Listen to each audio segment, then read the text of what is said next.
The 10 News received an invitation to see something only law enforcement ever gets to see in person, the inside of a drug tunnel. American authorities rarely allow media access, but we were given a personal escort by the Mexican military to see the most recent drug tunnel discovered and seized before it was ever finished. A very sophisticated tunnel demonstrating the lengths cartels will go to get drugs into this country. Our story begins here in the Otay warehouse district of Tijuana, an unsuspecting building just like hundreds of others in this bustling business park. But this one held a deep secret for months. A drug tunnel, almost 4 football fields long, with sophisticated engineering. An elevator, electricity, ventilation, and a rail system.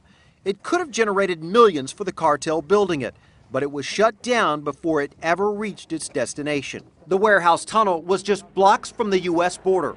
Jorge Nieto, a Tijuana reporter, shows us just how close. So the wall is right there. Yeah, the brown one. So there's a very good chance they go right up under the wall and reach another warehouse on the U.S. side. Yeah. Inside, the warehouse still looks very much like it did the day of the seizure. Hundreds of bags filled with dirt from the excavation of the tunnel. Near the front of the building, down a flight of stairs, a small closet. Inside was the elevator shaft, almost 40 feet deep.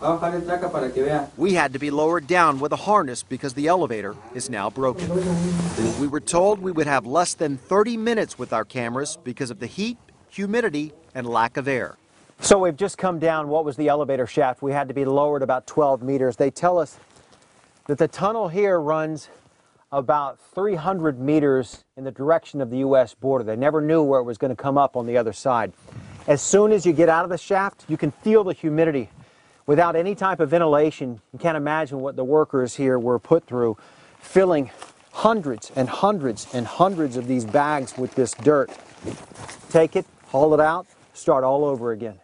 The tunnel was so new, the workers only had time to reinforce the first 15 feet of wall with plywood and 2x4s, just wide enough for a motorized rail system that would haul the bags of dirt and eventually the drugs through the tunnel.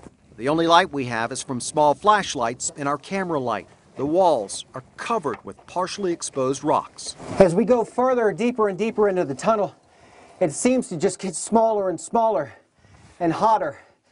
The labor must have been intensive and incredibly claustrophobic. The tunnel was unfinished and the military has no idea where the exit was targeted. A total of 17 people were arrested that day and the warehouse was shut down. The persons or cartel responsible for funding the construction of the tunnel are still unknown to this day. As for the laborers, the Mexican military has an idea where some of those workers and their supplies came from. You can see that in a web-only exclusive right now on 10news.com. Okay, so no light except for what you brought. Cramped, limited air. Did it make you nervous at all being down there? You know, Pat asked me if I was scared. That's the one thing that struck me most more than anything else was that claustrophobic feeling. Imagine a tiny little steam room and you're crawling 300 yards into it. So after a while, the tunnel begins to narrow and that claustrophobic feeling begins to take over. That's about the point where I turned around and said, you know what, the end of this, there's just going to be a wall. Yeah. The ceiling is linking. Yeah. This thing could cave in at any moment. And so that's when you got out. That's when we got out. All right. Interesting. Thank you, Steve. Interesting look.